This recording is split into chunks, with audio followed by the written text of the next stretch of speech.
किस तरह की वो बेटा मैकेनिज्म है, किस तरह की वो क्रियाविधि है कि हमारे रक्त में उपस्थित नाइट्रोजन युक्त जो हानिकारक पदार्थ हैं उसको शरीर से बाहर किस तरह। जब उत्सर्जन अंग की चर्चा करेंगे तो बेटा उत्सर्जन अंग क्या होता है, वृक्क होता है। क्या होता है, वृक्क होता है। लेकिन सिर्फ वृक्क ही नहीं होता है, वृक्क के अलावा और भी कुछ सहायक नलिकाएं होती हैं। क्या होती हैं, सहायक नलिकाएं होती हैं। और तो वृक्क में हम बताएंगे कि बेटा वृक्क के अंदर दो तरह की जो है मोटी मोटी नलिकाएं जाती हैं, एक तो महाधमनी जाती है और एक महाशिरा। हेलो मेरे प्यारे बच्चों, कैसे हाल चाल है? उम्मीद करते हैं कि आप सब बहुत बढ़िया होंगे। मैं मोहित यादव, आपका शिक्षक, आपका दोस्त, और हम लोग यहाँ पर पढ़ेंगे जीव विज्ञान। और जीव विज्ञान हम लोग यहाँ पर किस बैच में पढ़ रहे हैं, किस चैप्टर में पढ़ रहे हैं, इसको देखना है हम लोग को। क्या चैप्टर हम लोग पढ़ रहे हैं यहाँ पर और ये कौन सा बैच है, क्या है ये सब। तो बेटा हम लोग समरी सीरीज को यहाँ पर कवर कर रहे हैं और समरी सीरीज का ये जो लेक्चर आज जाने वाला है बेटा, ये लेक्चर नंबर 6 है। ठीक है, लेक्चर नंबर 6 का मतलब क्या है कि हम लोग जिस चैप्टर को यहां पर कवर कर रहे हैं, जिसका नाम है जैव प्रक्रम, लाइफ प्रोसेस, इसके हम लोग 5 लेक्चर यहां पर कवर कर चुके हैं और आज हम लोग यहां पर पढ़ने वाले हैं 6वां लेक्चर जैव प्रक्रम का। ठीक है, तो यहां पर यह समरी सीरीज है जो कि आपको पता है कि समरी सीरीज 1 घंटे की होती है। इस 1 घंटे की समरी सीरीज में क्या कराया जाता है, किसी एक पर्टिकुलर टॉपिक का बहुत डीप और इतना डीप कि आपके एग्जाम के बाहर ना जाए। इतना भी डीप नहीं कि आप उसमें रिसर्च करने लगो, इतना डीप कि आपके एग्जाम से कोई भी क्वेश्चन बाहर नहीं जाना चाहिए और ना ही कोई क्वेश्चन आपके एग्जाम से बाहर जाएगा। और इसके अलावा कुछ एक्स्ट्रा नॉलेज आपको यहां पर मिलती है। ठीक है ना, तो वो तो हर लेक्चर में आपको मिलता है। इसमें क्या खास है बेटा, इसमें खास ये है कि ये समरी सीरीज है और समरी का मतलब क्या होता है कि आप चीजों को क्या कर ले, समराइज कर ले कम समय में, विद इन अ टाइम, है ना। यहाँ पर एक टाइम लिमिट होती है, जैसे कि आपके एग्जाम आ रहे होते हैं ना, तो जब एग्जाम आ रहे होते हैं तो तब बेटा अपन लोग क्या करते हैं, तब अपन लोग ये करते हैं कि जितना भी हम लोग पढ़ चुके हैं सबको हम लोगों को क्विक रिवाइज करना होता है, फटाफट समराइज करना होता है।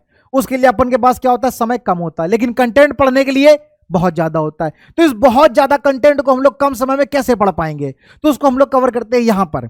ठीक है, पिछले लेक्चर में मैंने आपको जब ब्लड के बारे में पढ़ाया था, वहां पर मैंने आपको हृदय के बारे में, फिर दोहरा परिसंचरण तंत्र, और उसके पहले लेक्चर में जब बच्चों ने कमेंट किया था सर लसका नहीं पढ़ाया, सर डबल सर्कुलेशन नहीं पढ़ाया, वो सारी चीजें वहां पर कवर की गई थी। तो इस बार के लेक्चर में बच्चे ने कमेंट किया क्या कि सर प्लीज 1 शॉर्ट लेक्चर दे दीजिए। तो बेटा आपकी जानकारी के लिए यहां पर बता दें कि आपको 1 शॉर्ट लेक्चर भी दिया जा रहा है। जी हां मेरे दोस्तों, तुम लोगों को 1 शॉर्ट लेक्चर भी दिया जा रहा है। अब ये कैसे, ये दिया जा रहा है बेटा बोर्ड बूस्टर बैच में। ये समरी सीरीज है, ये कौन है, ये समरी सीरीज है। ठीक है, आप सर्च करेंगे बोर्ड बूस्टर, उस बोर्ड बूस्टर में आपको जीव विज्ञान में मेरे द्वारा पढ़ाया गया क्लास 10th का हर एक चैप्टर का क्या मिल जाएगा, एक 1 शॉर्ट लेक्चर मिलेगा। ठीक है ना, तकरीबन 2 घंटे का है, 2 घंटे से कम का तो कोई लेक्चर है नहीं। ठीक है ना, कोई 2.5 घंटे का है, कोई समथिंग ऐसे ही है, 2 घंटे के अप्रॉक्स। ठीक है, अगर आपको हर एक चैप्टर का 1 शॉर्ट लेक्चर चाहिए, आप टाइप करेंगे PW हिंदी मीडियम, फिर वहां पर आप जाएंगे, देखेंगे बोर्ड बूस्टर बैच प्लेलिस्ट बनी हुई है, उसका वीडियो भी हमने अपलोड किया था आपको, कि जितने भी 1 शॉर्ट लेक्चर हैं, हर एक चैप्टर के 1 शॉर्ट लेक्चर आपको क्विक फटाफट प्लेलिस्ट में सारे के सारे आपको वहां पर लेक्चर, जो कि 5 या 6 लेक्चर हैं, पूरे के पूरे 1 शॉट आपको वहां पर मिल जाएंगे। जाना करना क्या है, PW हिंदी मीडियम टाइप करना है आपको अपने मोबाइल पर और फिर आपको प्लेलिस्ट में जाना है। प्लेलिस्ट में आपको बोर्ड बूस्टर बैच ढूंढना है। कौन सा, बोर्ड बूस्टर, अगर आपको पढ़ना है 1 शॉट लेक्चर। ठीक है, और अगर आप जो है टॉपिक वाइज लेक्चर को कवर करना चाहते हैं, 1 शॉट तो पूरे चैप्टर को कवर किया जाता है ना बेटा, लेकिन अगर आप टॉपिक वाइज जो है लेक्चर को कवर करना चाहते हैं तो फिर आपके लिए समरी सीरीज बहुत बढ़िया है, कोई डाउट नहीं है इसमें, है ना, कोई भी डाउट नहीं है। समरी सीरीज बहुत बहुत बढ़िया आपके लिए फ्रूटफुल है ये।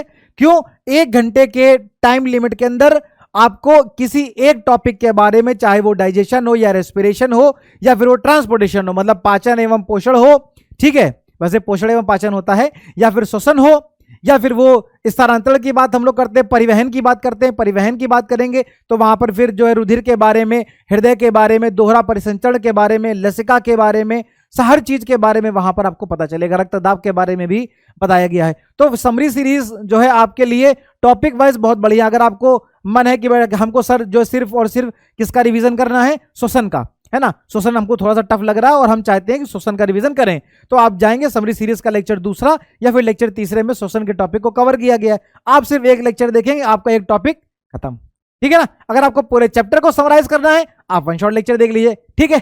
तो चलिए आज की क्लास को शुरू करते हैं। आज हम लोग इस समरी सीरीज के लेक्चर में इस जैव प्रक्रम वाले चैप्टर में किस टॉपिक को यहां पर कवर करने वाले हैं। तो बेटा इस जैव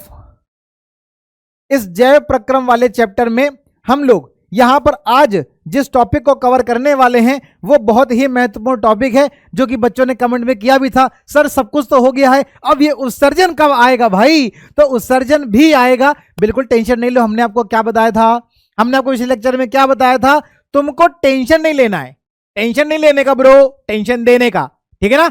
तुमको टेंशन नहीं लेना है, तुम्हारा सिलेबस पूरा कराने के लिए अपन है यहाँ पे, है ना। बायो का जो भी सिलेबस है वो आपको सब कुछ यहां पर कवर करवाया जाएगा, एक भी सिंगल टॉपिक भी बेटा नहीं छोड़ेंगे, सिंगल टॉपिक भी नहीं छोड़ेंगे, जिससे कि तुमको कोई कंफ्यूजन हो कि सर ये वाला मेरा टॉपिक रह गया है और ये मुझको समझ में नहीं आ रहा है। ऐसी कोई भी दिक्कत आपको बायो में नहीं आएगी, पूरी गारंटी है, ठीक है ना। तो अभी तक अपन लोगों ने 5 लेक्चर कवर किए जैव प्रक्रम के, सारा का सारा वहां पे खत्म हो गया जितना भी था।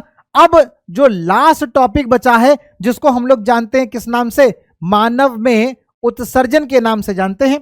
तो इस मानव में जो उत्सर्जन है, ये जो उत्सर्जन की प्रोसेस है, क्या है ये एक्सक्रीशन, क्या होता है इस प्रक्रिया में, हमारे शरीर में उपस्थित जो हानिकारक पदार्थ होते हैं जिसमें नाइट्रोजन होता है, ऐसे हानिकारक पदार्थ जिसमें क्या हो, नाइट्रोजन हो, जैसे कि यूरिया। यूरिया का फॉर्मूला क्या होता है बेटा, कमेंट करके आप हमको बताएंगे। यूरिया का फॉर्मूला आप हमको कमेंट करके फटाक से बताओ, यूरिया का फॉर्मूला क्या होता है, ठीक है ना। नाइट्रोजन ऑब्वियसली होता है और ये एक हानिकारक पदार्थ है जिसमें कि नाइट्रोजन है, और इस हानिकारक पदार्थ को हमें शरीर के बाहर निकालना है, और किस तरह से निकालेंगे वो हम समझेंगे उत्सर्जन की क्रियाविधि में। क्या वो क्रियाविधि होती है, किस तरह की वो बेटा मैकेनिज्म है, किस तरह की वो क्रियाविधि है कि हमारे रक्त में उपस्थित नाइट्रोजन युक्त जो हानिकारक पदार्थ हैं उसको शरीर से बाहर किस तरह से निकाला जाएगा, ठीक है ना। किस फॉर्म में निकाला जाएगा ये भी कमेंट करके बताओ, किस फॉर्म में, किस रूप में इस नाइट्रोजन युक्त हानिकारक पदार्थ को हम अपने शरीर से बाहर निकालते हैं, ये आप हमको कमेंट बॉक्स में बताएंगे। तो चलिए भाई शुरू करते हैं और देखते हैं आज का लेक्चर कितना ज्यादा मोस्ट इंपॉर्टेंट है, बहुत ही ज्यादा महत्वपूर्ण है बेटा। आपके एग्जाम में यहां से सवाल पूछा ही पूछा जाना है, 101% यहां से सवाल पूछा जाता है। और मैं आपको यही बता दूं कि सवाल पूछने का जो 99% चांस होता है वो कहां से होता है, वो होता है वृक्काणु से। कहां से होता है बेटा, वृक्काणु से। तो हम लोगों का ज्यादा से ज्यादा फोकस किस में रहेगा, वृक्काणु में रहेगा। लेकिन पढ़ेंगे सब कुछ, छोड़ेंगे किसी को नहीं, छोड़ेंगे कुछ भी नहीं, पढ़ेंगे सब। लेकिन जो ज्यादा इंपॉर्टेंट है उसको अभी से हम लोगों को सेट कर लेना है। क्या, वृक्काणु। क्या है ये, नेफ्रॉन, है ना। क्या है ये, नेफ्रॉन। किसकी यूनिट है ये, किसकी इकाई है, वृक्क की। तो आज हम लोग चर्चा करने वाले हैं बेटा किसकी, आज हम लोग चर्चा करने वाले हैं वृक्क की। जब हम लोग बात करते हैं मनुष्य में उत्सर्जन की, तो जैसे ही मनुष्य में उत्सर्जन की बात होती है तो तुरंत दिमाग में एक जो है चित्र हमारे दिमाग में आ जाता है बेटा। उस चित्र का नाम क्या होता है, उसको हम लोग कहते हैं वृक्क, ठीक है। अंग्रेजी में कहते हैं किडनी। इसको हम लोग वृक्क को गुर्दे के नाम से भी जानते हैं, ठीक है ना। तो ये जो आपको यहां पर चित्र दिखाई दे रहा है बेटा, ये किसका चित्र है,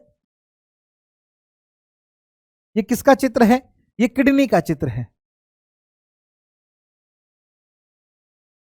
जिसको हम लोग क्या कहते हैं, वृक्क कहते हैं।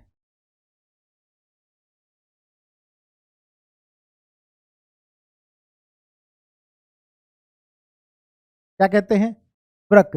कहीं कहीं पर आपको गुर्दा भी लिखा हुआ दिख जाएगा, तो गुर्दा भी कह सकते हैं, टेंशन नहीं लेने का है, ठीक है ना। तो जब भी बेटा अपन लोग उत्सर्जन की बात करते हैं तो हमको किसका नाम याद आता है, हमको किडनी का नाम याद आता है, जिसको हम लोग वृक्क के नाम से जानते हैं। इसको हम लोग बेटा गुर्दे के नाम से भी हम लोग जानते हैं। और ये चित्र है किसका, वृक्क का चित्र है, ठीक है ना। कहते नहीं है ज्यादा दारू नहीं पीने का, क्यों, किडनी खराब हो जाएगी भाई। तो फिर आपने ये भी सुना है, अरे खराब होने दो ना, पीने तो दो, क्यों, अरे 2 हैं, कितनी है, 2 हैं, अगर एक खराब हो गई तो दूसरे से काम चला लेंगे। लेकिन ऐसा होता नहीं है गुरु, है ना। ऐसा नहीं सोचने का, अगर एक खराब हो गई तो फिर हमारी बॉडी का जो पूरा का पूरा सिस्टम है ना वो हिल जाएगा, ठीक है ना। लेकिन ये तो एक मजाक की बात थी। कहने का मतलब क्या था, आपको बताने का मतलब ये था कि ये जो वृक्क है, जो किडनी है बेटा, संख्या में कितनी होती है? ये संख्या में 2 होती है, एक दाईं तरफ होती है और एक बाईं तरफ होती है, ठीक है ना। तो ये नहीं सोचने का कि पीने का खूब, एक खराब हो गई तो एक से काम चला लेंगे, ऐसा नहीं, ठीक है ना। उसका रीजन ही बताएंगे ऐसा क्यों नहीं, उसका रीजन भी यहां पर बताएंगे, ठीक है ना। लेकिन अभी अपन को क्या याद आ रहा है कि जब हम लोग उत्सर्जन की बात करेंगे बेटा, तो किसकी बात करेंगे? किडनी की बात करेंगे, जिसको हिंदी में वृक्क कहते हैं और इसको गुर्दा भी कहते हैं, ठीक। और ये चित्र किसका है बेटा? ये चित्र है वृक्क का। अब आपको यहां पर ये वृक्क का चित्र तो दिखाई दे रहा है बहुत बढ़िया सा, सुंदर सा, लेकिन आप सोच रहे हो सर ये ऊपर, ये इसके ऊपर ये किस तरह का चित्र है? ये वाला आप सोच रहे हो कि सर ये इसके ऊपर ये क्या है? क्या ये भी वृक्क का ही हिस्सा है क्या? क्या ये भी वृक्क का ही हिस्सा है क्या? ना ना ना ना ना। कमेंट करके बताइए, कमेंट करके बताइए क्या है ये। इसको बोलते हैं अधिवृक्क ग्रंथि। क्या कहते हैं बेटा? अधिवृक्क ग्रंथि कहते हैं इसको, ठीक है। क्या कहते हैं? अधिवृक्क ग्रंथि कहते हैं। अंग्रेजी में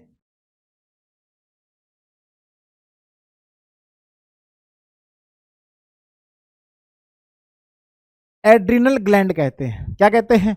अंग्रेजी में एड्रिनल ग्लैंड कहते हैं, हिंदी में अधिवृक्क ग्रंथि कहते हैं, ठीक है ना। नाम आपको सुना सुना सा लग रहा है या फिर एकदम सूना सूना सा लग रहा है ना। तो भाई ये अधिवृक्क ग्रंथि है, जिसको हम लोग एड्रिनल ग्लैंड के नाम से जानते हैं। ये हमारे किडनी के ऊपर ही होती है।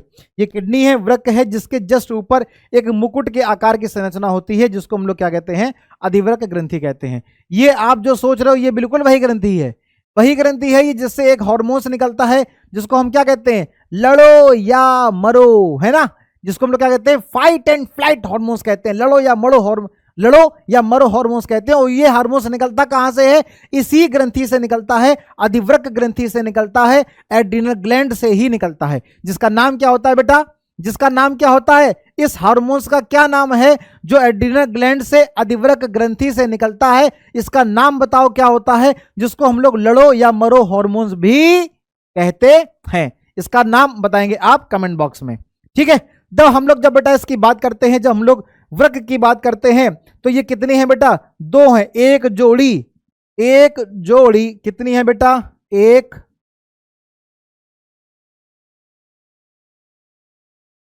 जोड़ी क्या है? वृक्क, ठीक। क्या है? एक जोड़ी वृक्क है, एक दायां है और एक बायां है, ठीक है ना। इसके अलावा आप ये कुछ संरचना देख रहे होगे, इसको क्या कहते हैं? तो जो ये वाली संरचना आप देख रहे हो, इसको कहते हैं क्या? इसको कहते हैं महाधमनी। क्या कहते हैं? महाधमनी। और जो ये वाली संरचना आप देख रहे हो, इसको कहते हैं महाशिरा। क्या कहते हैं? महाशिरा कहते हैं, ठीक। ओके।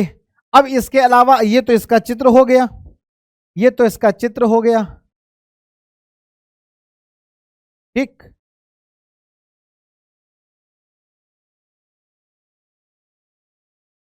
अब आप इस चित्र में देख रहे हो कि यहां से कुछ एक इस तरह सी मोटी सी एक संरचना यहां से निकल रही है, ठीक। ये है ना। एक तो ये संरचना हो गई, एक तो ये हो गई, ये वाली, ये महाधमनी हो गई, ये महाशिरा हो गई, ठीक है ना। लेकिन ये जो वृक्क से ये जो संरचना निकल रही है, इसको क्या कहते हैं? इसको क्या कहते हैं? इसको कहते हैं मूत्रवाहिनी।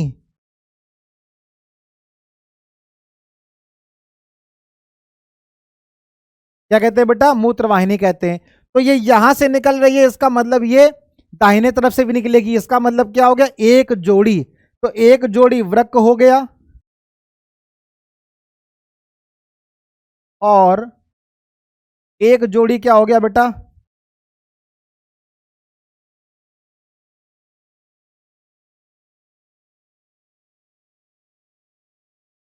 मूत्रवाहिनी हो गया। क्या? एक जोड़ी वृक्क, जिसको अंग्रेजी में क्या कह सकते हैं हम लोग? किडनी। वन पेयर क्या हो गई, किडनी, और मूत्र वाहिनी को क्या हम लोग कहते हैं, यूरेटर। क्या कहते हैं हम लोग, यूरेटर कहते हैं। ठीक, तो ये हमको मिल गया क्या, ये हम आपको मानव उत्सर्जन अंग के भाग बता रहे हैं। क्या बता रहे हैं आपको हम बता रहे हैं उत्सर्जन अंग के भाग।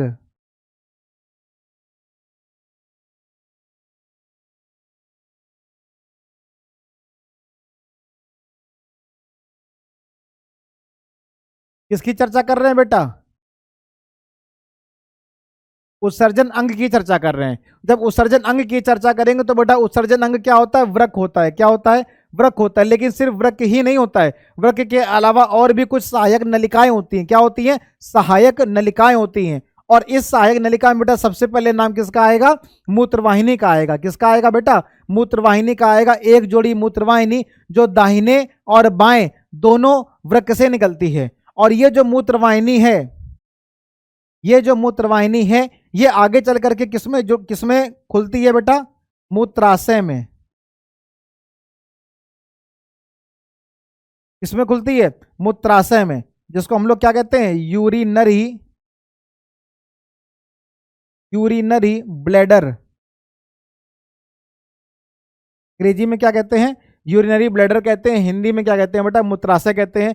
जो एक थैले के समान संरचना होती है, जिसमें दाईं और बाईं दोनों ही मूत्रवाहिनियां आकर के खुलती हैं। ठीक है, किसको लाती हैं, यूरिन को, मूत्र को लेकर के आती हैं और मूत्राशय में आकर के इकट्ठा हो जाता है। ठीक, और ये जो मूत्राशय है, इस मूत्राशय से एक और संरचना बाहर की तरफ निकलती है, जिसको हम लोग यूरेथ्रा कहते हैं। क्या कहते हैं, यूरेथ्रा।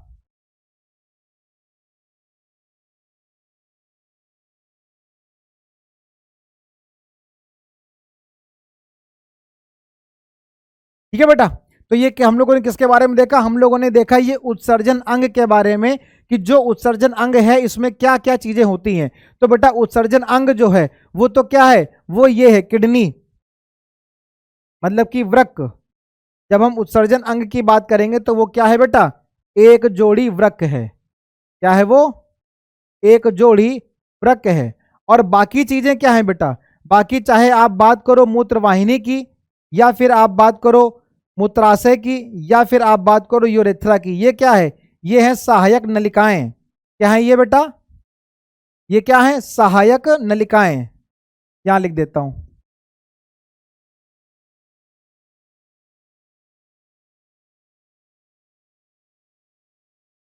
क्या है इसमें बेटा, सहायक नलिका। और सहायक नलिका कितनी है, तीन। पहली क्या है, मूत्रवाहिनी। दूसरी क्या है, मूत्राशय, नहीं मूत्राशय तो नलिका नहीं है ना। मूत्राशय क्या है, एक बैग के आकार की संरचना है। क्या है, एक बैग के आकार की संरचना है। तो सहायक नलिका क्या है बेटा, सहायक नलिका है ये मूत्र वाहिनी। मूत्र वाहिनी क्या है, सहायक नलिका है। और ये जो यूरेथ्रा है, ये भी क्या है, सहायक नलिका। ये दो, ठीक है, ठीक है ना। तो ये हो गई क्या, सहायक नलिका। ठीक, तो ये बेटा किसका चित्र है, ये चित्र है वृक्क का, जिसको हम लोग अंग्रेजी में किडनी, या फिर उसको हम लोग दूसरा नाम गुर्दे के नाम से भी जानते हैं। कितने होते हैं बेटा, संख्या में दो होते हैं। कितने होते हैं, संख्या में दो होते हैं। थोड़ा और समझेंगे बेटा इसके बारे में, थोड़ा और समझेंगे इसके बारे में, तो आपको ये यहाँ पर चित्र दिखाई दे रहा है। ठीक है, क्या दिखाई दे रहा है आपको, यहाँ पर फिर से एक चित्र दिखाई दे रहा है, जो कि आपकी एनसीईआरटी में दिया हुआ है। कहाँ दिया है, आपकी एनसीईआरटी में दिया हुआ। ठीक है ना, जिससे आप सोचो कि टेंशन नहीं लो कि सर क्या ऐसे ही हो सकता है क्या, नहीं। तो इसके पहले हमने आपको दिखाया उस तरह से भी हो सकता है, और ये ऐसा भी हो सकता है, तो टेंशन नहीं लेना है। अगर नाम की बात करेंगे बेटा, तो नाम वही है जो नाम आपको बताए हैं। जैसे कि यहाँ पर क्या लिखा हुआ है, देखो, अब ये बाई वृक्क धमनी है, ठीक, और ये बाया वृक्क है। तो वृक्क के बारे में आपको बताया कितने वृक्क होते हैं, दो। तो एक दाहिने तरफ हो गया और एक बाएं तरफ हो गया।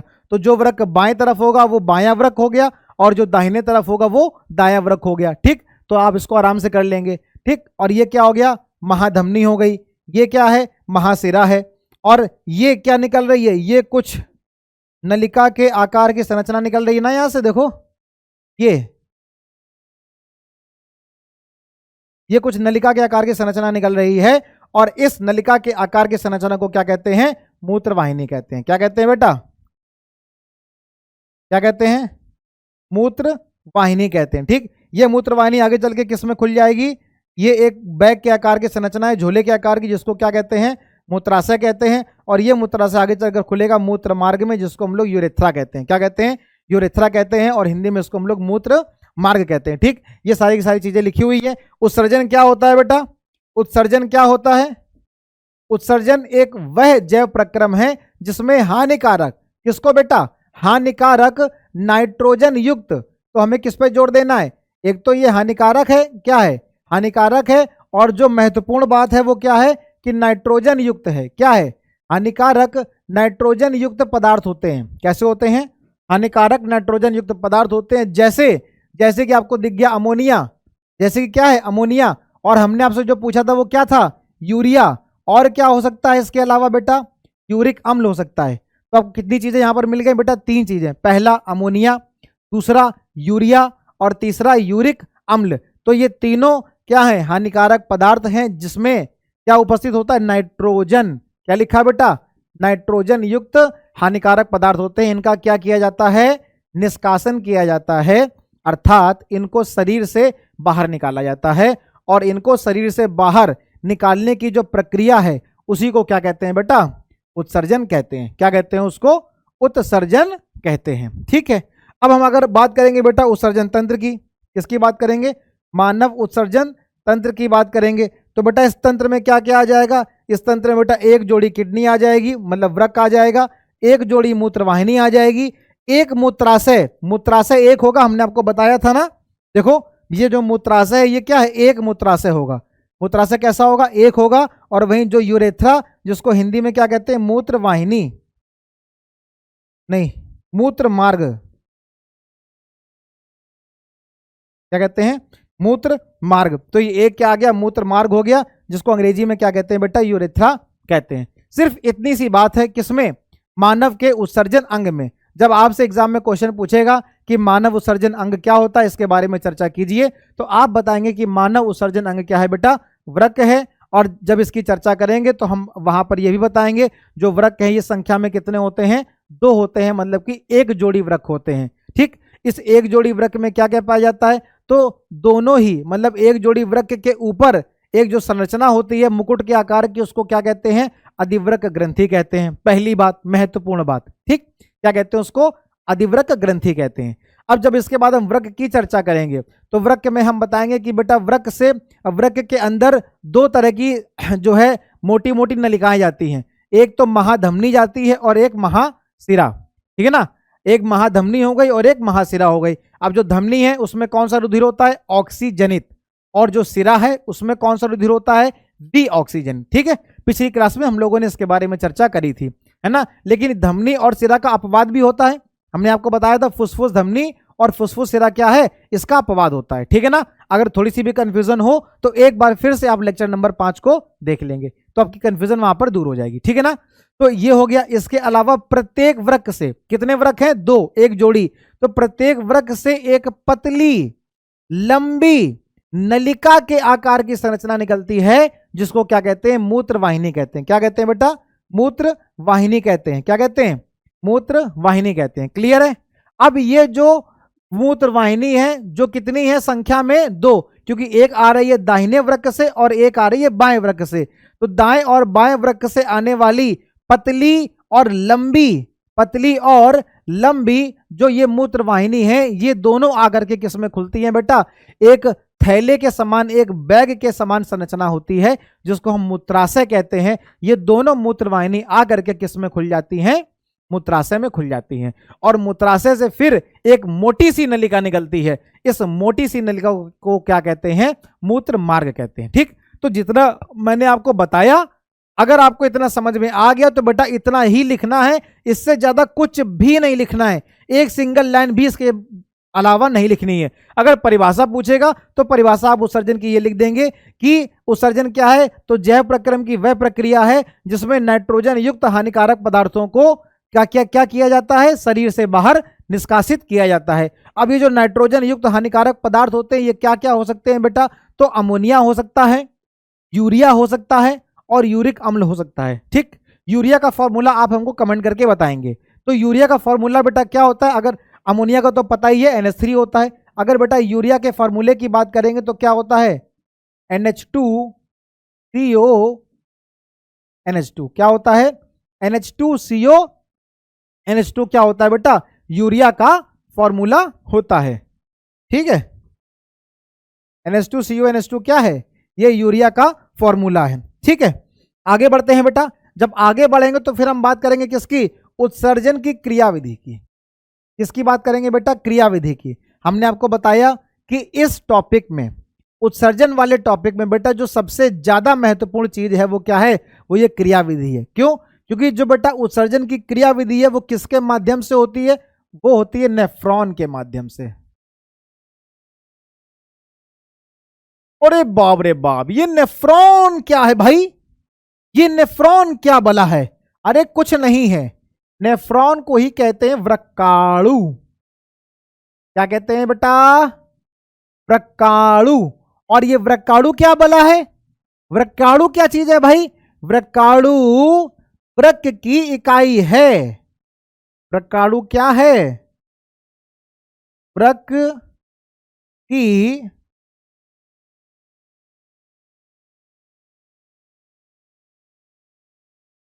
संरचनात्मक एवं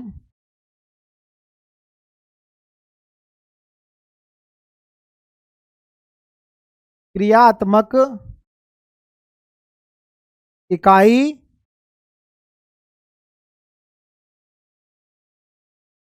होती है। वृक्काणु क्या है बेटा? वृक्काणु वृक्क की संरचनात्मक और क्रियात्मक इकाई होती है। कौन? वृक्काणु, जिसको अंग्रेजी में क्या कहते हैं बेटा? नेफ्रॉन कहते हैं।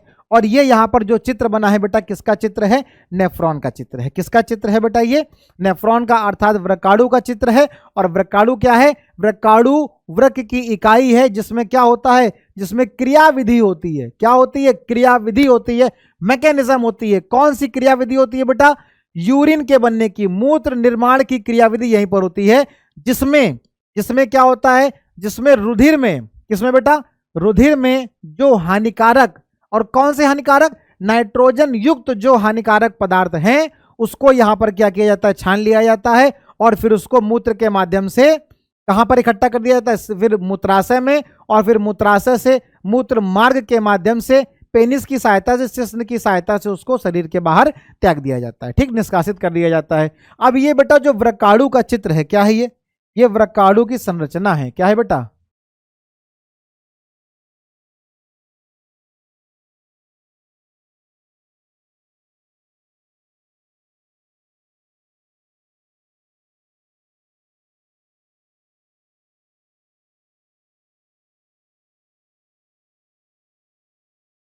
वृक्काणु की संरचना। और जब हम बेटा बात करते हैं वृक्काणु की संरचना की, तो हम देखते हैं ये दो हिस्सों में है। एक तो आपको ये दिख रहा है पूरा का पूरा नलिका के आकार की संरचना, दिख रही है? दिख रही है ना बेटा? ये पूरी क्या है? नलिका के आकार की संरचना है। और दूसरा ये छोटा सा भाग है। दूसरा क्या है? ये छोटा सा भाग है। ठीक, तो इसको हम लोग दो भागों में बांटते हैं। ठीक, अब ये जो छोटा सा भाग है, इसको क्या कहते हैं? तो आप बेटा ये जो कप के आकार की संरचना को देख रहे हो,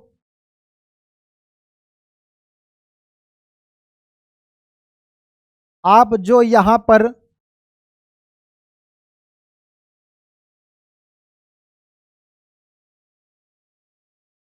ये कप के आकार की संरचना को देख रहे हो, इसको क्या कहते हैं?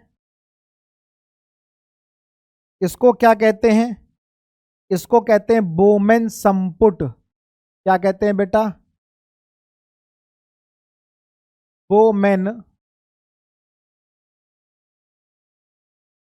संपुट कहते हैं। क्या कहते हैं? बोमेन संपुट कहते हैं। और ये जो अंदर आप लाल कलर का जाल देख रहे हो, ये किसका जाल है? ये रुधिर का जाल है बेटा। क्या है ये क्या है बेटा? ये रुधिर का जाल है। रुधिर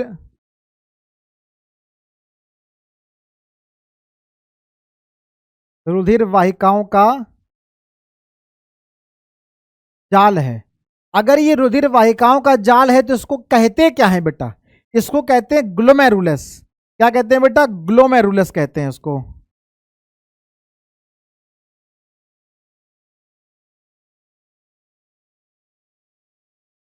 क्या कहते हैं इसको? ग्लोमेरुलस कहते हैं। और ये रुधिर वाहिकाओं का जाल आखिर आता कहां से है? ये आता है रुधिर वाहिकाओं से। तो एक ये रुधिर वाहिका जो इसके अंदर जा रही है, और एक ये रुधिर वाहिका जो इसके अंदर से बाहर आ रही है, जो इसके अंदर से बाहर आ रही है। अब ये जो अंदर से बाहर आ रही है वो क्या है? बहुत ज्यादा मोटी है। क्या है? बहुत ज्यादा मोटी है। आपको दिख रहा है इसकी मोटाई, है ना, कितनी ज्यादा मोटी है ये। और ये बेटा कितनी ज्यादा क्या है? पतली है। और अंदर जाकर के ये क्या बना रहे हैं? ये रुधिर कोशिकाओं का इस तरह से जाल बना रहे हैं। क्या बना रहे हैं? रुधिर वाहिकाओं का जाल बना रहे हैं। इस रुधिर वाहिकाओं के जाल को क्या कहते हैं? ग्लोमेरुलस कहते हैं। क्या कहते हैं बेटा? ग्लोमेरुलस कहते हैं। ठीक है ना। तो ये बेटा एक वो रुधिर वाहिका जो अंदर की तरफ जा रही है, और एक वो जो रुधिर का जाल बना करके बाहर की तरफ आ रही है। दो तरह की रुधिर वाहिकाएं देखने को मिलती हैं। तो ये बेटा जो अंदर की तरफ जा रही है इसको बोलते हैं अपवाही धमनिका। क्या बोलते हैं? अपवाही धमनिका। और ये जो बेटा बाहर की तरफ निकल रही है इसको बोलते हैं अभिवाही धमनिका।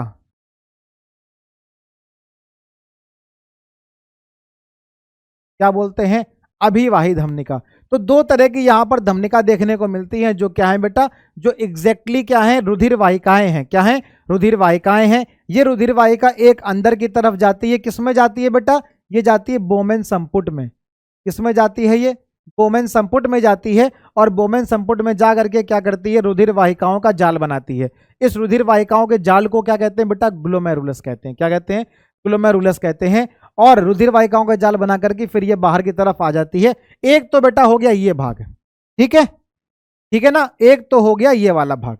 चलो अब जब बेटा आगे की बात करेंगे तो आगे यहां पर फिर ये दूसरा भाग क्या हो गया? नलिकाओं का। किसका भाग हो गया बेटा? नलिकाओं का। यहां पर आपको बहुत सारी नलिकाएं देखने को मिलेंगी।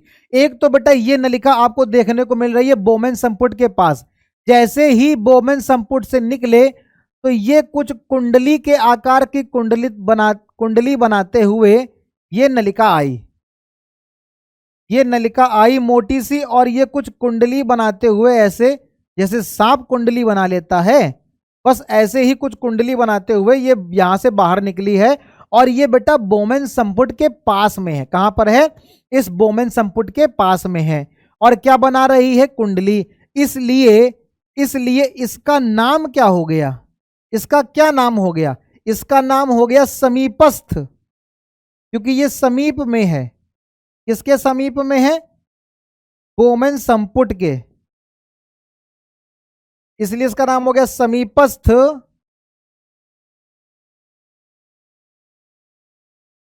कुंडलित।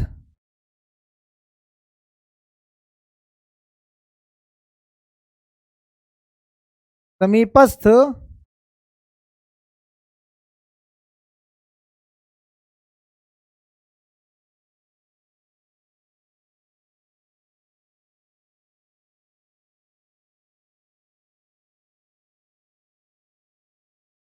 कुंडलित नलिका।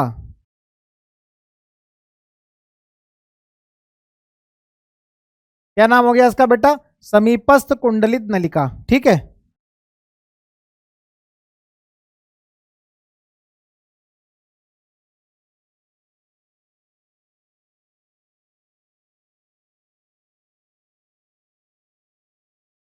क्या है समीपस्थ कुंडलित नलिका? ये, ठीक।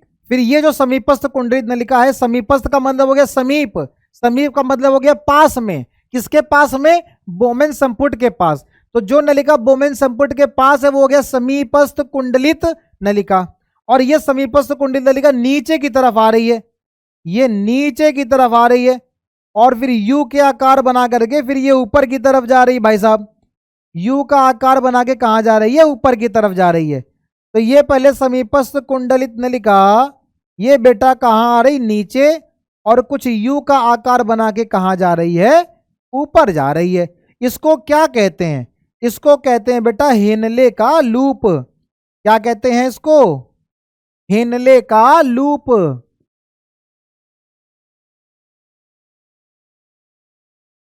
हेनले का लूप कहते हैं इसको, क्या कहते हैं? हेनले का लूप। लूप का मतलब क्या हो गया? जो लूप बना रहा है, यू के आकार का, यू के आकार का जो लूप बना रहा है, इसको खोजा किसने था? हेनले साहब ने खोजा था, इसलिए उन्होंने अपने नाम पर दे दिया हेनले का लूप। और ये हेनले का लूप जो समीपस्थ कुंडली नलिका से होता हुआ नीचे की तरफ आया था, फिर यू के आकार की संरचना बना करके ऊपर की तरफ गया था, और जैसे ही बेटा ये ऊपर की तरफ गया तो फिर से ये इसने कलाकारी करी और कुंडली के आकार की संरचना बनाई। फिर से इसने कलाकारी करी और कुंडली के आकार की संरचना बनाई। अब यहां पर भी कुंडली के आकार की संरचना बन रही है, यहां पर भी कुंडली के आकार की संरचना बन रही थी। ये जो कुंडली के आकार की संरचना थी ये बोमेन संपुट के पास थी, इसीलिए इसका क्या नाम रखा था? इसीलिए इसका नाम रखा था समीपस्थ कुंडलित नलिका। क्या नाम रखा था? समीपस्थ कुंडलित नलिका इसका नाम रखा था। क्यों? क्योंकि ये पास में थी किसके? बोमेन संपुट के, इसलिए हमने इसका नाम रखा था समीपस्थ। लेकिन यहां पर ये जो हेनले का लूप है, जब ये ऊपर की तरफ जाता है तो फिर से ये शैतानी करता है, और शैतानी करके फिर से ये कुछ इस तरह से कुंडली के आकार की संरचना बना लेता है। जैसे तुम लोग शैतानी करते हो, नहीं मानते हो, है ना? मम्मी कहती नहीं बेटा खेलने नहीं जाओ, ना मम्मी खेलने तो जाएंगे, यही मेरा धर्म है, यही मेरा ईमान है, हम तो खेलने जाएंगे। पढ़ाई तो हम कभी कभी कर लेते हैं गलती से, है ना? नहीं तो मेरा मूल धर्म क्या है? खेलना और शैतानी करना। फिर मम्मी भी कहती बेटा ठीक है, फिर मेरा भी मूल धर्म क्या है? तुमको मारना, और उठा के डंडा फिर वो तुमको दौड़ाती है ना? तो इसी तरीके से जैसे तुम लोग नहीं मानते हो, ऐसे ये नलिका भी नहीं मान रही है, और इसने कुछ कुंडली के आकार की, जैसे सांप नहीं, जैसे सांप कुंडली बना लेता है, कुछ कुछ वैसे ही कुंडली के आकार की संरचना यहां बना लेती है। लेकिन ये जो कुंडली के आकार की संरचना बनी है ये बोमेन संपुट से दूर है। क्या है बेटा? बोमेन संपुट से दूर है, इसीलिए इसका नाम रखते हैं दूरस्थ कुंडलित नलिका। क्या नाम रखेंगे? दूरस्थ कुंडलित नलिका, क्योंकि ये कुंडली के आकार की है लेकिन बोमेन संपुट से दूर है, इसलिए इसका नाम रखा दूरस्थ कुंडलित नलिका। और फिर ये जो दूरस्थ कुंडलित नलिका है ये आगे चल करके ये एक ऐसे बहुत बड़ी नलिका के आकार के संरचना में खुलती है, और बहुत सारे वृक्काणुओं में हर दूरस्थ कुंडलित नलिका इसी तरह की नलिका में आकर के जुड़ जाती है, इसलिए इसको हम लोग क्या कहते हैं? संग्राहक। क्या कहते हैं? संग्राहक नलिका कहते हैं। क्या कहते हैं बेटा? संग्राहक नलिका कहते हैं। ठीक है ना? तो आई होप कि बेटा आपको ये चित्र यहां पर समझ में आया होगा। मैं फिर से आपको बता दूं बेटा 99.9% क्या है? ये इंपॉर्टेंट है, ये एग्जाम में आपके पूछा जाता है। कभी कभी इसका चित्र भी बनाने को आता है, नहीं तो नेमिंग करने को आएगा, नहीं तो इसकी बेटा क्रिया विधि को तो फिर वो पूछता है। तो एक बार बेटा फिर से हम लोग इसको रिवाइज करते हैं, एक बार फिर से रिवाइज करते हैं। हमने आपको बताया बेटा ये जो चित्र आप यहां पर देख रहे हो ये किसका चित्र है बेटा? ये चित्र है वृक्काणु का, जिसको अंग्रेजी में क्या कहते हैं? नेफ्रॉन कहते हैं। ये बेटा वृक्काणु क्या चीज है? तो सबसे पहले जो इसकी महत्वपूर्ण लाइन है उस पर जाएंगे। क्या है वो? यहां पर लिखा हुआ है कि ये जो वृक्काणु है ये वृक्क की संरचनात्मक और बेटा कैसी क्रियात्मक क्या होती है? इकाई होती है। मतलब बहुत ही महत्वपूर्ण इकाई है जो उत्सर्जन की क्रियाविधि में भाग लेती है। ठीक है ना? जब हम इसके चित्र की बात करते हैं तो हम देखते हैं कि यहाँ पर रुधिर वाहिकाओं का जाल पाया जाता है। ये रुधिर वाहिकाएं जहाँ से आ रही हैं उसको अपवाही, और जब जा रही हैं तो उसको अभिवाही धमनिका कहते हैं। ठीक है? अंदर जाकर के ये रुधिर वाहिकाओं का जाल बनाती हैं जिसको ग्लोमेरुलस कहते हैं। ये जो रुधिर वाहिकाओं का जाल है ये किसके अंदर बनता है? ये एक कैप्सूल के आकार की या फिर कप के आकार की संरचना होती है बेटा, जिसको हम लोग बोमेन संपुट के नाम से जानते हैं। ठीक, जैसे ही इस बोमेन संपुट के बाहर निकलेंगे तो हम क्या देखेंगे? एक बहुत बड़ी नलिका के आकार की संरचना बनती है। ये जो बेटा बड़ी सी नलिका के आकार की संरचना है ये कुछ कुंडली के आकार की संरचना बनाती है जो बोमेन संपुट के बहुत पास होती है। क्योंकि ये कुंडली के आकार की संरचना बोमेन संपुट के बहुत ही समीप है, इसलिए इसको हम समीपस्थ कुंडलित नलिका का नाम देते हैं। ये समीपस्थ कुंडलित नलिका नीचे की तरफ आती है, यू के आकार की संरचना बनाती है, लूप के आकार की, और ऊपर की तरफ जाती है। तो इसको बेटा हम क्या कहते हैं? हेनले का लूप कहते हैं। क्या कहते हैं हम इसको? हेनले का लूप कहते हैं। और ये जो बेटा हेनले का लूप है, जब ये ऊपर की तरफ जाएगा तो फिर ये शैतानी करेगा और कुंडली के आकार की संरचना बनाएगा। लेकिन अब ये जो कुंडली के आकार की संरचना बना रहा है वो इस बोमेन संपुट से क्या है? दूर है। इस बोमेन संपुट से दूर है और कुंडली के आकार की संरचना बना रहा है, इसलिए इसको हम लोग दूरस्थ कुंडलित नलिका के नाम से जानते हैं। ठीक है, हर एक वृक्काणु की जो दूरस्थ कुंडलित नलिका है वो बेटा आगे चल करके किसमें खुलती है? संग्राहक नलिका में खुलती है। किसमें खुलती है बेटा? संग्राहक नलिका में खुलती है। ठीक, तो ये बेटा किसका चित्र है? ये वृक्काणु का चित्र है, जिसको हम लोग नेफ्रॉन कहते हैं, जो वृक्क की संरचनात्मक और क्रियात्मक इकाई होता है, structural and functional unit of kidney. ठीक, बहुत ज्यादा महत्वपूर्ण है। चलिए आगे बढ़ते हैं। तो जितना भी हमने आपको बताया वही सब आगे लिखा हुआ है, वही आपको आगे लिखना है। हमने आपको फिर से बताया बेटा ये समरी है, और समरी में क्या करते हैं? हम एक क्विक रिवीजन करते हैं। और ये वन शॉट लेक्चर नहीं। आप सोच रहे हो सर ये क्विक रिवीजन किस तरह का है? बेटा ये क्विक रिवीजन आपके लिए इस समरी सीरीज के माध्यम से इसलिए लाया गया है कि आप टॉपिक वाइज रिवीजन कर सकें, है ना। मान लो आपको उत्सर्जन बेटा बहुत अच्छे से आता है, कोई दिक्कत नहीं है, लेकिन थोड़ा सा पाचन में कोई दिक्कत है, आप वहां पर कुछ टॉपिक को भूल जाते हैं या पोषण में भूल जाते हैं, तो फिर तुम उसके लिए पूरा वन शॉट लेक्चर क्यों देखोगे? फिर तुम्हारा 2 से 2.5 घंटा वहां बेकार जाना है। क्यों? क्योंकि तुमको परिसंचरण भी आता है, तुमको इकाई के बाद तुमको उत्सर्जन के बारे में भी आता है, लेकिन तुमको एक टॉपिक को पढ़ने के लिए पूरा का पूरा वन शॉट लेक्चर जो 2 से 2.5 या 3 घंटे का है वो तुमको देखना पड़ेगा। समरी सीरीज के माध्यम से आप क्या कर सकते हैं कि आप टॉपिक वाइज रिवीजन कर सकते हैं। जिस टॉपिक में आपको दिक्कत आ रही है या अगर वो आप कॉन्सेप्ट भूल गए हैं तो आप उसी टॉपिक का जो लेक्चर उठाएंगे और वहां से आप उसको क्या कर लेंगे? अपना रिवीजन कर लेंगे। तो समरी सीरीज का बेटा यहाँ पर ये बहुत ज्यादा आपको फायदा देखने को मिलेगा। ठीक है ना। और ये आपका लास्ट टॉपिक है। इसके बाद जब हम लोग मिलेंगे तो वो फिर एक नए चैप्टर के साथ, एक नए टॉपिक के साथ वहां पर हम लोग चर्चा करेंगे। इसी की जब हम लोग बेटा आगे चल करके चर्चा करते हैं तो हम क्या देखते हैं? ये वही चित्र है बेटा जिसको अभी हम लोगों ने डीपली पढ़ा था। ठीक है, क्या देखा था यहाँ पर? ये क्या है? ग्लोमेरुलस है, जिसको हम लोग कोशिका गुच्छ भी कहते हैं। क्या कहते हैं बेटा? इस ग्लोमेरुलस को हम लोग क्या कहते हैं? कोशिका गुच्छ भी कहते हैं। हिंदी में क्या कहते हैं इसको?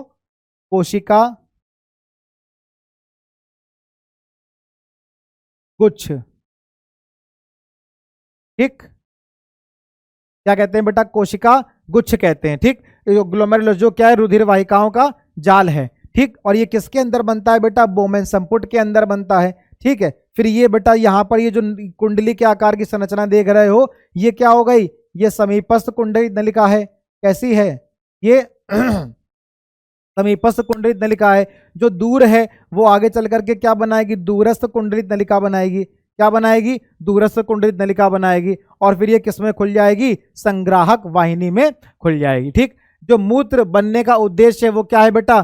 क्यों बना है? क्यों बनता है मूत्र? यूरिन का आखिर निर्माण क्यों हो रहा है? तो वो इसलिए हो रहा है बेटा कि हमारे रुधिर में, किसमें? हमारे रुधिर में क्या है? हमारे रुधिर में वर्ज्य मतलब कि हानिकारक अपशिष्ट पदार्थ हैं। और ये जो बेटा हानिकारक अपशिष्ट पदार्थ हैं ये कैसे हैं? ये आप हमेशा याद रखेंगे कि ये नाइट्रोजन युक्त हैं। कैसे हैं बेटा? नाइट्रोजन युक्त हानिकारक पदार्थ हैं। और इनको छान करके, किससे? रुधिर से। रुधिर से छान करके इनको बाहर निकाला जाता है। तो किस रूप में बाहर निकलता है? हमने आपसे पूछा था बेटा, तो मूत्र के रूप में। अंग्रेजी में इसको यूरिन कहते हैं, है ना। मूत्र के रूप में अंग्रेजी में क्या कहते हैं? यूरिन कहते हैं ना। तो यूरिन के रूप में निकलता है। ये जो नाइट्रोजन युक्त पदार्थ है बेटा ये क्या क्या हो सकते हैं? तो ये आपके यूरिया भी हो सकता है। क्या हो सकता है? यूरिया भी हो सकता है, यूरिक अम्ल भी हो सकता है। ठीक है ना। और क्या हो सकता है? अमोनिया भी हो सकता है।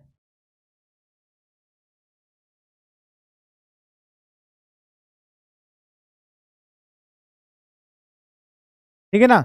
ये तीनों ही चीजें, चाहे अमोनिया हो या यूरिया हो या यूरिक अम्ल हो, ये तीनों ही चीजें क्या है बेटा? नाइट्रोजन युक्त हानिकारक पदार्थ हैं जिनको रुधिर से छान करके फिर मूत्राशय में इकट्ठा किया जाता है मूत्र के रूप में, और फिर उसको मूत्र मार्ग के माध्यम से फिर शिश्न के माध्यम से होते हुए शरीर के बाहर निकाल दिया जाता है। ठीक है, तो जब हम इसकी प्रक्रिया की बात करेंगे बेटा यहाँ पर, तो हमको क्या देखने को मिलता है इसके चित्र में। जब हम वृक्काणु के मुख्य भाग की चर्चा करेंगे तो वृक्काणु के मुख्य भाग क्या है बेटा, एक तो कोशिका गुच्छ है जिसको हम लोग ग्लोमेरुलस कहते हैं, दूसरा बोमेन संपुट है, तीसरा नलिकाकार भाग है। जब बेटा नलिकाकार भाग की बात करेंगे तो यहाँ पर 3 तरह की नलिका देखने को मिलेंगी। हमने आपको कितनी तरह की नलिका बताई, 3 तरह की।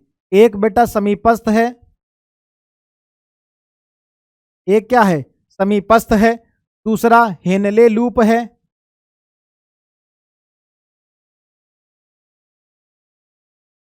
दूसरा क्या है हेनले लूप है, और तीसरा क्या है बेटा दूरस्थ है,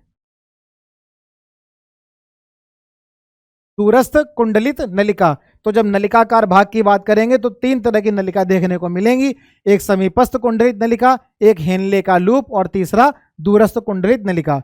फिर इसके बाद ये जो दूरस्थ कुंडलित नलिका है वो आगे चल करके इस संग्राहक वाहिनी में खुल जाएगा। ठीक है, आगे बेटा जब हम इसकी प्रक्रिया की बात करते हैं तो जब हम प्रक्रिया को देखेंगे बेटा तो यहाँ पर प्रक्रिया कितनी तरह से है। सबसे पहली प्रक्रिया क्या है बेटा, केशिका गुच्छ निषेधन की प्रक्रिया होती है। इसके बाद वर्णनात्मक पुनः अवशोषण की प्रक्रिया है, और इसके बाद फिर नलिका स्त्रावण की प्रक्रिया है। जब हम बात करेंगे बेटा केशिका गुच्छ निषेधन की प्रक्रिया की बात करेंगे तो यहाँ पर क्या है बेटा, जब वृक्क धमनी की शाखा वृक्काणु में प्रवेश करती है, जब वृक्क धमनी की शाखा वृक्काणु में प्रवेश करती है तब यह जल और लवण और ग्लूकोज और अमीनो अम्ल और अन्य नाइट्रोजन अपशिष्ट पदार्थ कहाँ जाते हैं बेटा, कोशिका गुच्छ में जाते हैं। और कोशिका गुच्छ क्या है बेटा, ये रुधिर का वाहिकाओं का जाल है। कोशिका गुच्छ क्या है, फिर से याद करो बेटा, रुधिर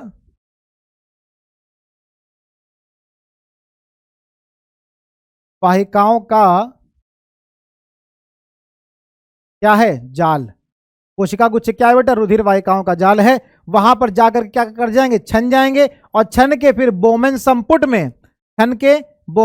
में आ जाएंगे। और जब ये बेटा बोमेन संपुट में आ जाएंगे तो अब प्रक्रिया होगी किसकी, पुनः अवशोषण की, है ना, सेलेक्टिव रीअब्जॉर्प्शन। क्या कहते हैं इसको, सेलेक्टिव रीअब्जॉर्प्शन कहते हैं। हिंदी में वर्णनात्मक पुनः अवशोषण कहते हैं। क्या कहते हैं, वर्णनात्मक पुनः अवशोषण कहते हैं। इसमें क्या होता है बेटा, वृक्काणु के जो नलिकाकार भाग हैं, वृक्काणु के जो नलिकाकार भाग हैं वहां से क्या होगा, शरीर के लिए जो उपयोगी पदार्थ हैं। अब जैसे कि देखो भाई, सबसे पहली प्रक्रिया में क्या क्या छन रहा था, सबसे पहली प्रक्रिया में क्या क्या छन रहा था, जल छन रहा था। जल के साथ साथ लवण भी जा रहे थे जो हमारे शरीर के लिए क्या है, महत्वपूर्ण है। इसके साथ साथ भैया ग्लूकोज भी बाहर निकल रहा था। इसके अलावा अमीनो अम्ल भी बाहर निकल रहे थे, और नाइट्रोजन युक्त पदार्थ जो कि अपशिष्ट पदार्थ हैं वो तो बाहर जा ही रहे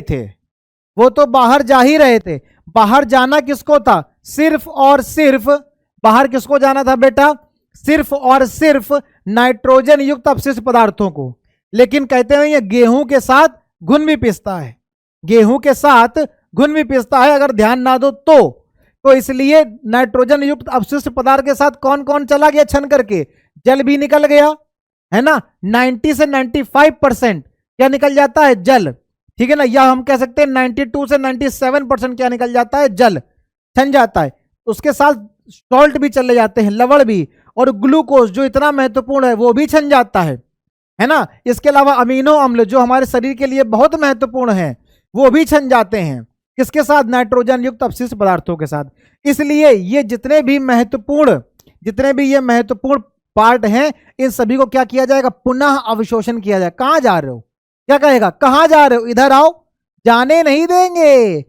तो क्या होगा, वर्णनात्मक पुनः अवशोषण होगा, जिसमें क्या किया जाएगा, जो बेटा शरीर के लिए उपयोगी पदार्थ हैं, क्या है, शरीर के लिए उपयोगी पदार्थ हैं, जैसे भैया जैसे क्या, जैसे ग्लूकोज, जैसे अमीनो अम्ल, जैसे कि लवण, जैसे कि जल, इन चारों चीजों का किसका?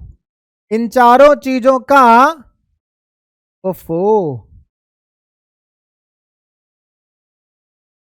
इन चारों चीजों का, चाहे फिर वो ग्लूकोज हो या अमीनो अम्ल हो, पहले अच्छा लग रहा था ना, चाहे वो ग्लूकोज हो या फिर वो अमीनो अम्ल हो या फिर वो लवण हो या फिर वो जल हो, क्या कर लिया जाएगा? पुनः अवशोषण, उसको दोबारा फिर से, पुनः मतलब दोबारा, अवशोषण मतलब अवशोषित कर लिया जाएगा, इनको पुनः अवशोषित कर लिया जाएगा। क्यों?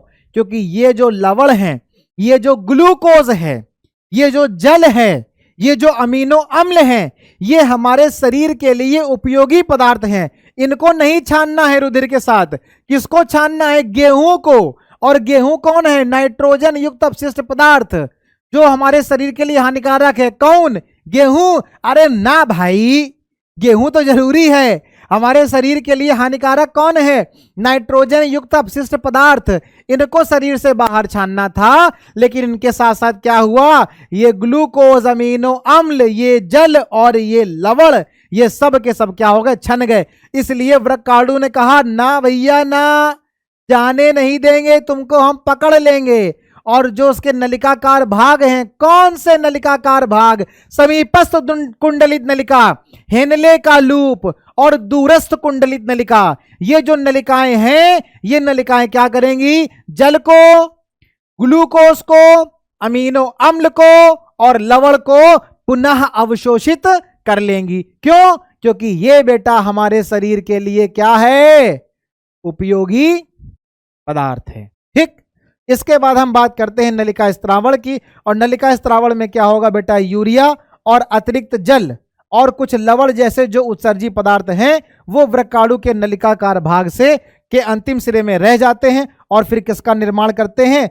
फिर ये मूत्र का निर्माण करते हैं, यूरिन का निर्माण करते हैं। और वहां से फिर ये जो मूत्र है वो संग्राहक वाहिनी के द्वारा, किसके द्वारा? संग्राहक वाहिनी आपको दिखाई थी ना, जो दूरस्थ कुंडलित नलिका होती है वो कहाँ जाकर चली जाती है? वो संग्राहक वाहिनी में जाकर के इकट्ठा हो जाती है। तो संग्राहक वाहिनी में चली जाएगी और फिर उस संग्राहक वाहिनी से फिर कहाँ चली जाएगी? मूत्र वाहिनी में चली जाएगी। और मूत्र वाहिनी किस में खुलती है बेटा? मूत्राशय में खुलती है। तो वो मूत्र फिर कहाँ चला जाएगा? ये मूत्र मूत्राशय में चला जाएगा, जहां पर ये अस्थायी रूप से क्या होता है? संग्रहित होता है। और इसके बाद जब मूत्राशय में जब दाब पड़ेगा, जब दबाव होगा, प्रेशर होगा, तो फिर वो मूत्र मार्ग के माध्यम से बेटा शरीर के बाहर निकल जाएगा। बस ये एक स्लाइड अगर आपको याद हो गई, ये एक स्लाइड बेटा अगर आपको याद हो गई, और इसके पहले जो हमने आपको डायग्राम दिखाया था बना करके, अगर आपको ये यहां से इस उत्सर्जन वाले पॉइंट से अगर बेटा आपको ये क्लियर हो गया, तो मैं गारंटी लेता हूं इस बात की कि उत्सर्जन वाले टॉपिक से तुम्हारा कोई भी क्वेश्चन बेटा तुम्हारा यहां से बाहर नहीं जाएगा, बशर्ते ये स्लाइड तुमको एकदम याद रहनी चाहिए। और इसके पहले जो तुमको हमने वृक्काणु का चित्र दिखाया, वहां पर जो हमने उसकी नेमिंग करी, वो नेमिंग तुमको याद रहनी चाहिए। ठीक है बेटा, चलो अब जब बेटा आगे बात करते हैं तो हम देखते हैं किसकी बात करते हैं। फिर हम बात करते हैं बेटा आर्टिफिशियल किडनी की। क्या होता है बेटा कि बहुत ज्यादा दारू पी लिए, है ना, ये दिल मांगे मोर, है ना, तो बेटा बहुत ज्यादा दारू पी लिए, जिससे क्या हो गया? किडनी खराब हो गई। हमने क्या सोचा? भैया दो हैं, एक किडनी से हम काम चला लेंगे, टेंशन लेने का नहीं। तो भैया पीते गए, बाद में हो गई खराब। अब जब खराब हो गई तो फिर हम करते हैं अपोहन, या एक प्रक्रिया होती है बेटा जिसको हम लोग बोलते हैं क्या? अपोहन। ठीक है ना, इसी को बोलते हैं डायलिसिस। ठीक है ना, इस प्रक्रिया के माध्यम से फिर कहीं ना कहीं उसको बचाने का प्रयास किया जाता है। तो जब हम बेटा कृत्रिम वृक्क की बात करेंगे, अपोहन की बात करेंगे, तो यह एक ऐसी युक्ति है जिसके द्वारा किया जाता है। जो रोगी हैं उनके रोगी के रुधिर में से क्या करते हैं? कृत्रिम वृक्क की सहायता से जो नाइट्रोजन युक्त अपशिष्ट पदार्थ हैं उसको निष्कासित किया जाता है। क्या किया जाता है? निष्कासन किया जाता है, शरीर के बाहर निकाला जाता है। किसकी मदद से बेटा? कृत्रिम वृक्क की सहायता से। किसकी सहायता से? कृत्रिम वृक्क की सहायता से। क्यों? क्योंकि भगवान जी ने जो आपको वृक्क दिया था वो वृक्क तो आपने क्या कर लिया? खराब कर लिया। तो आप कृत्रिम वृक्क की सहायता से क्या करेंगे? नाइट्रोजन युक्त अपशिष्ट पदार्थ को शरीर से बाहर निकालेंगे। ठीक है ना। प्रायः क्या होता है बेटा? प्रायः एक जो स्वस्थ या और वयस्क जो मनुष्य होता है, जो वयस्क कौन होता है? स्वस्थ और जो वयस्क मनुष्य है वो बेटा प्रतिदिन, मतलब एक दिन में, कितने दिन में? एक दिन में बेटा 180 लीटर, याद रखेंगे आप, यहां पर एक दिन में 180 लीटर आरंभिक निस्यंदन वृक्क में होता है। मतलब कि बेटा एक दिन में जो बनने वाला मूत्र है वो कितना होता है, 180 लीटर। और तुम बाथरूम कितनी बार जाते हो, और कितनी बार जो है बाथरूम जो है जो यूरिन है जो मूत्र है वो शरीर के बाहर निकलता है।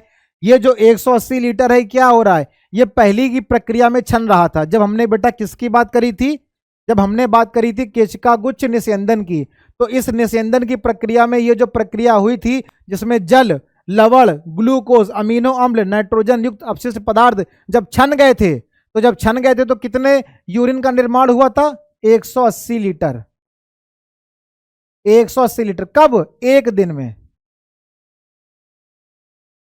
180 लीटर कब, एक दिन में निर्माण हुआ था। लेकिन फिर वही बात कि फिर हमने कौन सी प्रक्रिया को पढ़ा, हमने पढ़ा वर्णनात्मक पुनः अवशोषण की प्रक्रिया को पढ़ा, जिसकी सहायता से हमने क्या किया, जिसकी सहायता से हमने जल को, लवण को, ग्लूकोज को, अमीनो अम्ल को पुनः अवशोषित कर लिया। ठीक है ना। तो एक जो स्वस्थ मनुष्य होता है उसमें 180 लीटर का क्या होता है, यूरिन का निर्माण होता है, जिसमें से जो उत्सर्जन मूत्र होता है वो कितना होता है बेटा, वो खाली 1.2 लीटर है। कितना है, 1.2 लीटर। मतलब कि हमने आपको क्या बताया अभी कि हम दिन भर में कितनी बार बाथरूम जाते हैं, हम कितनी बार जो यूरिन है वो हमारे शरीर से बाहर निकलता है, बहुत थोड़ी मात्रा में निकलता है। अगर हम पूरे दिन भर में काउंट करें तो कितना होगा बेटा, ये कम से कम ज्यादा से ज्यादा 1 लीटर या फिर 1 से 1.5 लीटर, 1 से 1.5 लीटर बस। तो हमारे शरीर से बाहर जो निकलने वाला यूरिन है, हमारे शरीर से बाहर जो निकलने वाला मूत्र है वो कितना होता है, 1 से 1.5 लीटर। लेकिन जो प्रतिदिन मूत्र का निर्माण होता है, जो हमारे शरीर में बनता है, वो कितना बनता है, 180 लीटर।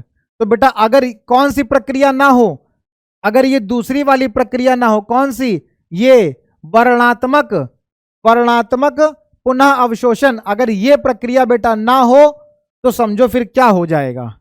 अगर वर्णनात्मक पुनः अवशोषण, अगर दोबारा से जो जितना भी कुछ पदार्थ है, चाहे हानिकारक हो चाहे उपयोगी हो, जो छना था, अगर ये दोबारा से उसको पुनः अवशोषित ना किया जाए तो समझो 180 लीटर अगर बाहर निकल गया तो शरीर में क्या बचेगा, कुछ भी नहीं।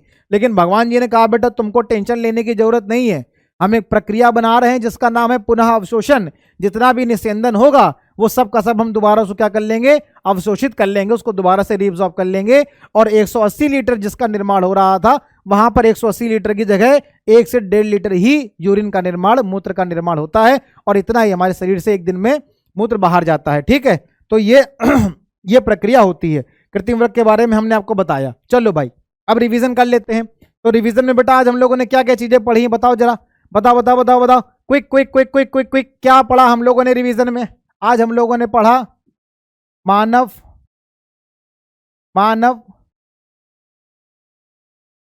उत्सर्जन अंग के बारे में। किसके बारे में पढ़ा, मानव उत्सर्जन अंग के बारे में पढ़ा। क्या था वो, वृक्क। क्या था वो, वृक्क था। तो वृक्क के बारे में हम लोगों ने चर्चा करी, किडनी के बारे में हम लोगों ने चर्चा करी। वृक्क के बाद हमने क्या पढ़ा कि मूत्र निर्माण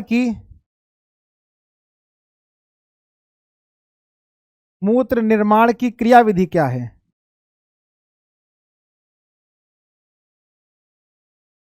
मूत्र निर्माण की क्रियाविधि के बारे में पढ़ा, जिसमें हम लोगों ने पहले किसके बारे में चर्चा करी, जिसमें हम लोगों ने वृक्काणु के बारे में भी चर्चा करी। वृक्काणु जिसको हम लोग क्या कहते हैं, नेफ्रॉन कहते हैं। क्या कहते हैं, नेफ्रॉन कहते हैं। तो हम लोगों ने वृक्काणु अर्थात नेफ्रॉन के बारे में हम लोगों ने पढ़ा, हम लोगों ने वृक्क अर्थात किडनी के बारे में पढ़ा, हम लोगों ने मूत्र के निर्माण की क्रियाविधि की चर्चा करी। इसके अलावा हम लोगों ने बाद में कृत्रिम वृक्क के बारे में भी पढ़ा। ठीक, तो ये बेटा आज हम लोगों ने पॉइंट पढ़े जिसको हम लोगों ने समझा, क्या ज्यादा इंपॉर्टेंट है क्या कम इंपॉर्टेंट है, इस पॉइंट को भी हम लोगों ने यहां पर डिस्कस किया। ठीक, तो आज से यहां से बेटा ये जो आपका पहला चैप्टर है जिसको हम जैव प्रक्रम कहते हैं, ये जैव प्रक्रम यहां से क्या हो गया बेटा, क्लियर हो गया। ठीक है ना। उम्मीद करते हैं कि बेटा आपको सारे के सारे पॉइंट यहां पर समझ में आए होंगे। ये जो हमारा पहला चैप्टर पूरा हो गया जैव प्रक्रम का, इसके सारे टॉपिक आज यहां से क्लियर हो गए हैं। अब अगले लेक्चर में जब हम लोग आगे बढ़ेंगे और आने वाले लेक्चर हम लोग चर्चा करेंगे एक नए चैप्टर की जिसका नाम है नियंत्रण और समन्वय। तो उस नियंत्रण और समन्वय में जो हमारा पहला टॉपिक होगा जिसमें हम लोग किसकी चर्चा करेंगे, जिसमें हम लोग चर्चा करेंगे न्यूरॉन्स के बारे में। ठीक है, तो मिलते हैं बेटा अगले लेक्चर में। बहुत बहुत धन्यवाद।